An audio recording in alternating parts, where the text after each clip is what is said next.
Dear students, you are welcome once again to this lecture. We are continuing to look at research methods, but in this lecture we are crossing on to another important topic, and this is what we call reviewing the literature. In the previous lectures of these research methods, we made the general introduction. We introduced the research as a concept. We looked at the characteristics of research. We looked at the different research designs. We looked at the problem identification. We looked at formulation of a research problem. How do you formulate research objectives, research questions.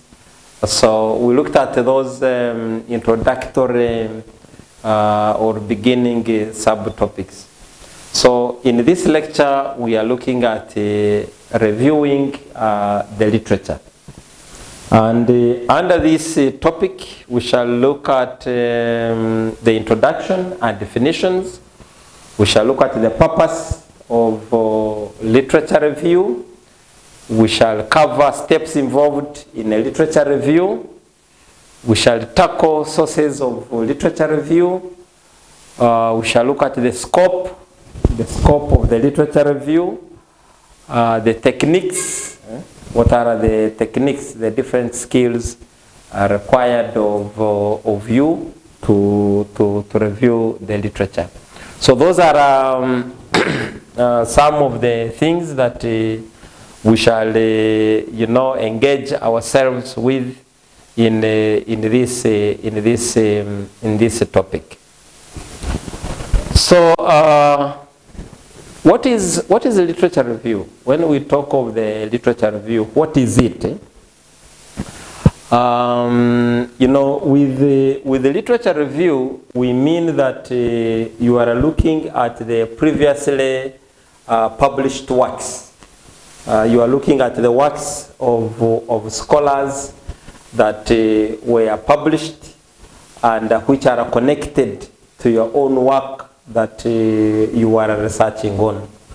So basically, when we talk of the literature review, you are looking at the previously published works so that you can inform your current work.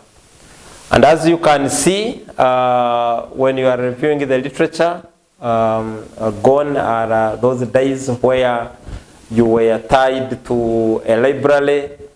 You have to review the different research books, the different textbooks in the library, as you can see.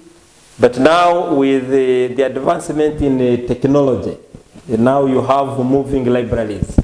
You have a lot of e-resources, electronic resources online. So now you can review your literature at the comfort of your sitting room. You don't need to travel and look for a library because you have the e-libraries, you have the electronic libraries, you have the e-resources. So you can now review literature just seated in your sitting room, or without really having to spend on transport to go and look for a physical library. So that is what we call the literature review. So as you can even see there, a literature review is an overview. This is what I've already explained of the previously published works on a specific topic. And this specific topic, then if you are an author and you are reviewing literature, then the works you are reviewing must be related to your current work that you are working on, or the current aspect that you are investigating. A literature review is a search. It is a search and an evaluation of the available literature in your given subject or your chosen topic of area. So you have to go out and look for all those previously published work. And the intention here is not just to look for these works for the sake of just looking for them, but you want now to get grounded. You want to go in depth to understand more the concept that you are investigating. And you can never understand more the concept that you're investigating unless you have read similar previous works on your work. What is the purpose? We want to look at the purpose of reviewing literature. You may be wondering, why do you need to review the literature? If you have a topic that you want to research on, that you want to investigate, why do you need to concern yourself with reviewing literature?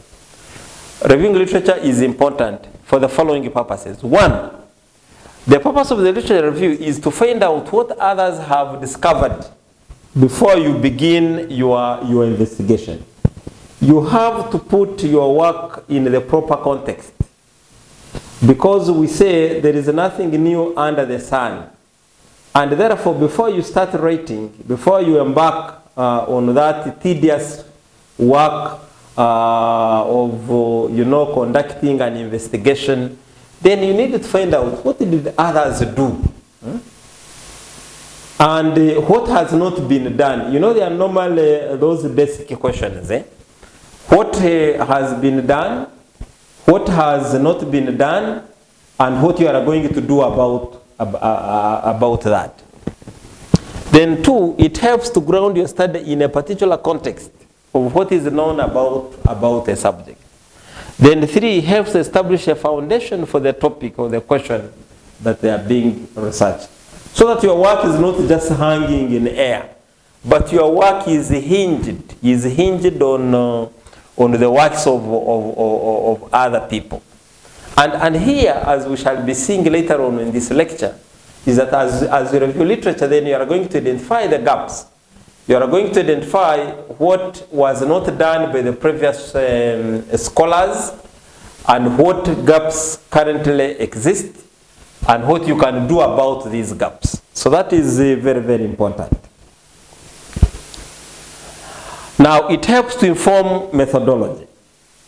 As you review literature, as you look at other previously published works, then you'll see what kind of research designs they use. What kind of population did they go to? What kind of respondents did they go to? What kind of study design did they do? Did they use qualitative? Did they use quantitative? What kind of data collection methods did they use?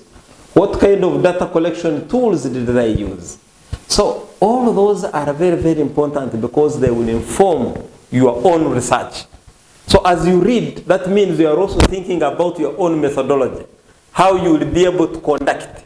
Because when we talk of methodology, we are talking about the how part. How will you be able to conduct your specific work that you are going to investigate, or that you are currently investigating or working on. But also, it helps to avoid duplicating research. In research, we always say that you need to come up with the original works, works that have not been previously published. So how will you know that this piece of work has not been published, or this aspect has not been investigated before? This aspect has not been worked on before. How will you come to know that? You'll come to know that when you review literature, when you go through the different works that have been published before, so that you can avoid duplicating other works, so that you can come out with original work that has not been previously published. Now, brings clarity and focus to your research problem. Your research problem will be clear. Your research problem will be focused if you preview the works of other people. But also, and very actually important, is that it broadens your knowledge base in your research area. If, for example, you are investigating an aspect, for example, to do with e-learning in high institutions of learning, it means you are going to review many articles on e-learning, electronic learning. As you review those articles, then you are broadening your understanding. You are broadening your knowledge. You are having a clear understanding of the concept under investigation. And you can only broaden your knowledge. You can only broaden your understanding of a given research topic if you review literature. If you don't review literature, then you will remain with that narrow understanding, that limited understanding, that myopic understanding of the concept. But as you read, then your horizon, your understanding will be open. Your understanding will be widened. So therefore, it is always very, very, very important. And by the way, in research, normally this is one of the first steps that any sensible researcher has to look at before even you start working. Then it allows you to identify relevant theories, the relevant methods, and the gaps. When you are doing research, you always have to anchor your work on some theories. Now, you will not be able to just think of a theory if you have not reviewed the literature.